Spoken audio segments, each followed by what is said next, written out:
யூதாவின் மறைவு. அவன் யூதாவின் மறைவை நீக்கி போடுவான். அந்நாளிலே வன மாளிகையாகிய ஆயுத சாலையை நோக்குவாய்.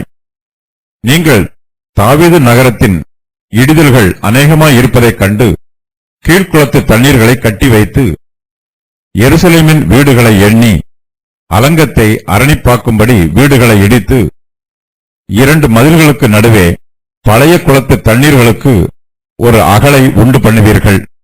ஆனாலும் அதைச் செய்தவரை நீங்கள் நோக்காமலும் அதை ஏற்படுத்தி தூரத்திலிருந்து வர பண்ணினவரை கவனியாமலும் போகிறீர்கள். யூதாவின் மறைவை நீக்கி போடுவான் என்னும் வாக்கியத்திற்கு யூதாவின் பாதுகாப்பை விலக்கி விடுவான் என்று பொருள் சொல்லலாம். யூதாவில் அரணிப்பான பட்டணங்கள் இருக்கிறது. அவை யூத தேசத்திற்கு பாதுகாப்பாய் இருக்கிறது.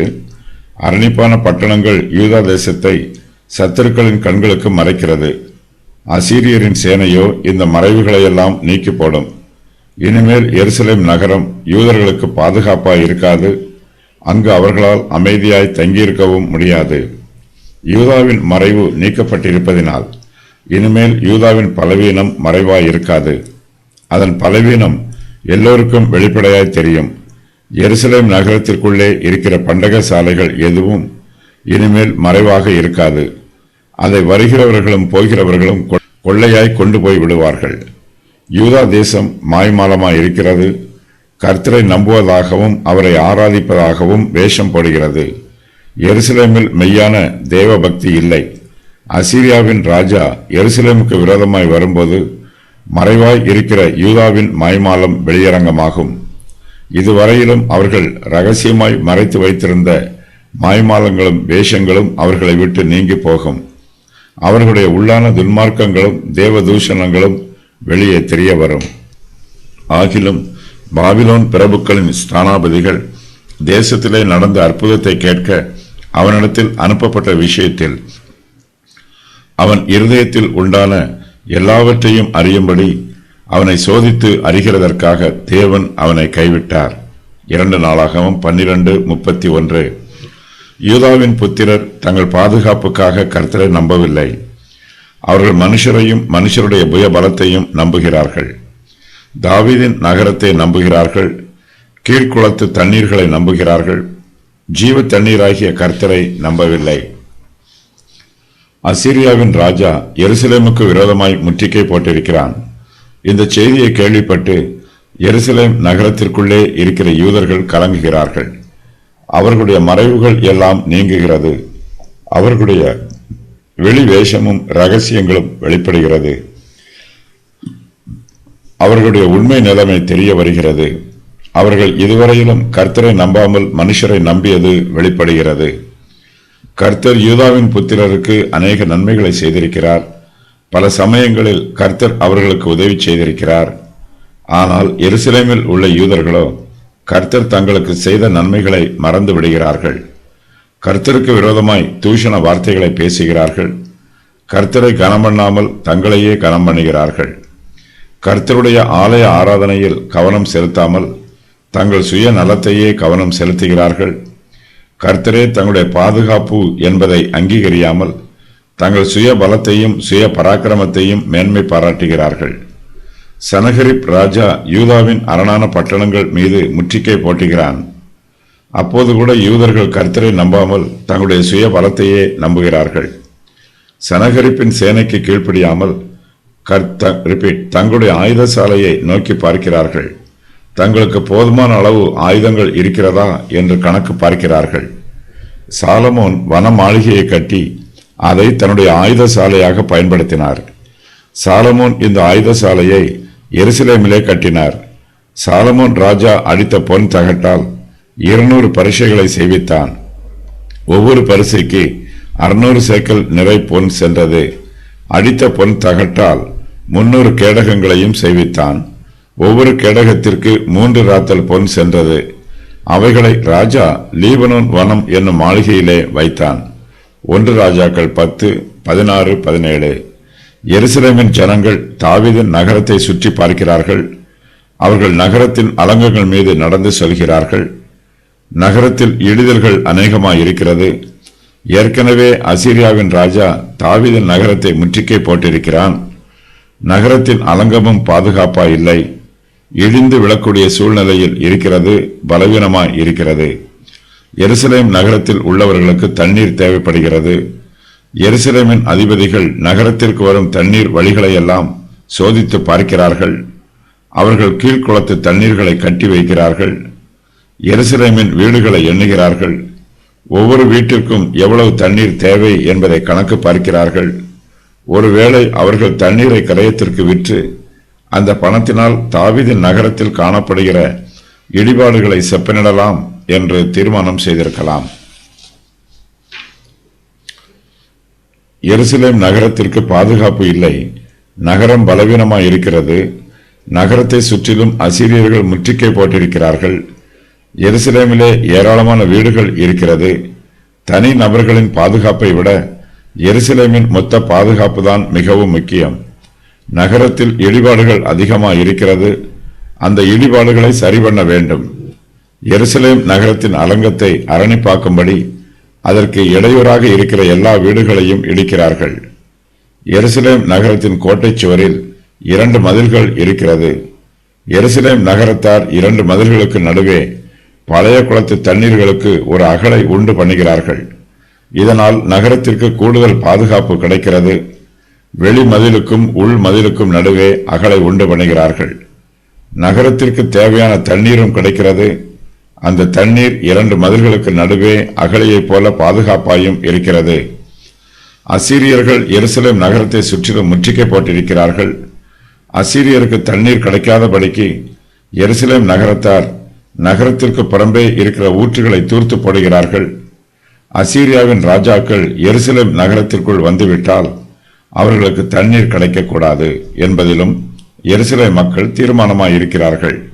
இதனால் எருசலேம் ஜனங்கள் எல்லோரும் கூடி எல்லா ஊற்றுக்களையும் நாட்டின் நடுவில் பாயும் ஓடைகளையும் தூர்த்து போடுகிறார்கள். இடிந்து போன மதில்களை எல்லாம் கட்டுகிறார்கள். தாவீது நகரத்தின் கோட்டையை பலப்படுத்துகிறார்கள். திரளான ஆயுதங்களையும் கேடகங்களையும் பண்ணுகிறார்கள். எருசலேம் நகரத்தார் தங்கள் சுய புத்தியினாலும் சுய பலத்தினாலும் தாவீதின் நகரத்தையும் எருசலேம் நகரத்தையும் பாதுகாப்பதாக நினைக்கிறார்கள்.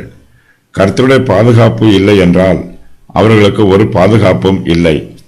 கர்த்தரே எருசலேம் நகரத்தாருக்கு காரியங்களை வாய்க்க பண்ணுகிறவர். எருசலேம் நகரத்தார் தங்களை நோக்கி பார்க்கிறார்கள். தங்களை முற்றுகையிட்டிருக்கிற அசீரியரை நோக்கி பார்க்கிறார்கள். ஆனால் தங்கள் மேல் கண்ணோக்கமாய் இருக்கிற கர்த்தரை நோக்கி பார்க்காதிருக்கிறார்கள். ஏசாயா இதை பற்றி சொல்லும்போது, ஆனாலும் அதை செய்தவரை நீங்கள் நோக்காமலும் அதை ஏற்படுத்தி தூரத்தில் இருந்து வர பண்ணினவரை கவனியாமலும் போகிறீர்கள் என்று சொல்கிறார். எருசலேமுக்கு கர்த்தர் பாதுகாப்பு கொடுக்கிறார். நகரத்தை சுற்றிலும் கர்த்தருடைய தெய்வீக சித்தத்தின் பிரகாரமாக உயரமான பர்வதங்கள் இருக்கிறது. இவையெல்லாம் எருசலேம் நகரத்திற்கு இயற்கையான அரணாய் இருக்கிறது. கர்த்தர் தம்முடைய தெய்வீக ஆலோசனையின் பிரகாரம் எருசலேம் நகரத்தை ஸ்தாபித்திருக்கிறார்.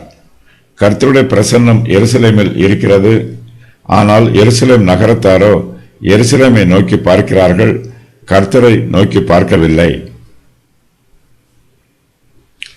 எருசலேம் நகரத்தாருக்கு கர்த்தருடைய சித்தம் புரியவில்லை. அந்த நகரம் தங்களுக்கு அரணிப்பான பட்டணம் என்றும் ஐஸ்வர்யமான பட்டணம் என்றும் நினைக்கிறார்கள். அது கர்த்தருடைய பரிசுத்தமான நகரம் என்று அவர்கள் நினைப்பதில்லை. எருசலேம் நகரத்திலே தேவனுடைய வாசஸ்தலம் இருக்கிறது என்னும் எண்ணமும் அவர்களிடத்தில் இல்லை. எருசலேமின் ஐஸ்வர்யத்திற்காக அதை பாதுகாக்க வேண்டும் என்று நினைக்கிறார்களே அல்லாமல் அது கர்த்தருடைய பரிசுத்தமான நகரம் என்பதற்காக அதை பாதுகாக்க வேண்டும் என்னும் எண்ணம் அவர்களிடத்தில் இல்லை. இஸ்ரவேல் ஜனத்தார் மத்தியில் கர்த்தர் வாசம் பண்ணுகிறார். தங்களுடைய பாதுகாப்புக்கு அவர்கள் கர்த்தரையே நம்ப வேண்டும். கர்த்தரிடத்தில் இருந்து மாத்திரமே அவர்களுக்கு பாதுகாப்பும் ஆசீர்வாதமும் வரும். கர்த்தரே அவர்களுடைய கைகளின் பிரயாசங்களை ஆசீர்வதிப்பார். ஆனால் எருசலேம் நகரத்தாரோ கர்த்தரை நோக்கி பார்க்கவில்லை, அவரை கவனிக்கவில்லை. தங்களுடைய சுய முயற்சியினாலும் சுய பலத்தினாலும் தங்களுக்கு பாதுகாப்பு கிடைக்கும் என்று நினைக்கிறார்கள்.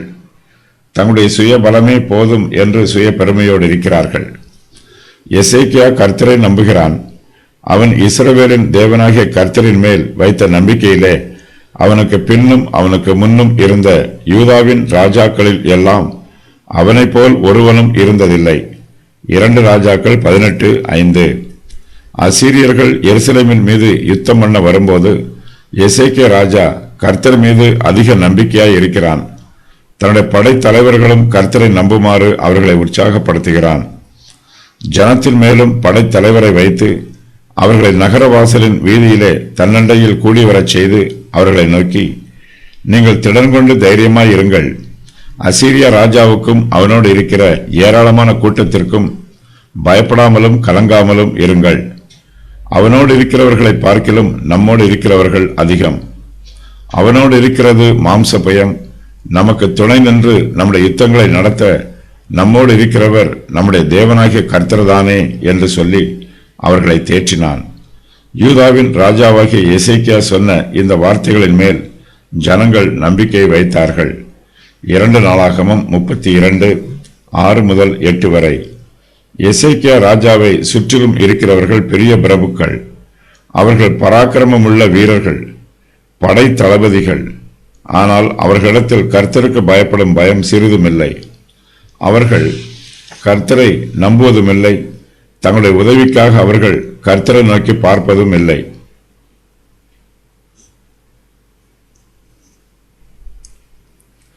அந்நாளிலே வன மாளிகையாகிய ஆயுத சாலையை நோக்குவாய் என்பது யூதாவின் ராஜாவாகிய எசேக்கியாவை குறிப்பிடுகிறது. தன்னுடைய பாதுகாப்பிற்காக எசேக்கியா ஆயுத சாலையை நோக்கி பார்ப்பான். பட்டணத்திற்கு வரும் தண்ணீர் வாய்க்கால்களை எல்லாம் தூர்த்து போட்டான். பட்டணத்தின் அலங்கங்களில் காணப்பட்டிருந்த விரிசல்களை எல்லாம் அடைத்தான். எருசலேமை பாதுகாப்பதற்கு தன்னால் முடிந்த எல்லா பாதுகாப்புகளையும் செய்தான். ஆனாலும் எசேக்கியா இன்னும் தன்னுடைய பாதுகாப்பிற்காக கர்த்தரை நோக்கி பார்க்கவில்லை. ராப்சாக்கே எருசலேம் பட்டணத்தாரை நிந்தித்தான்.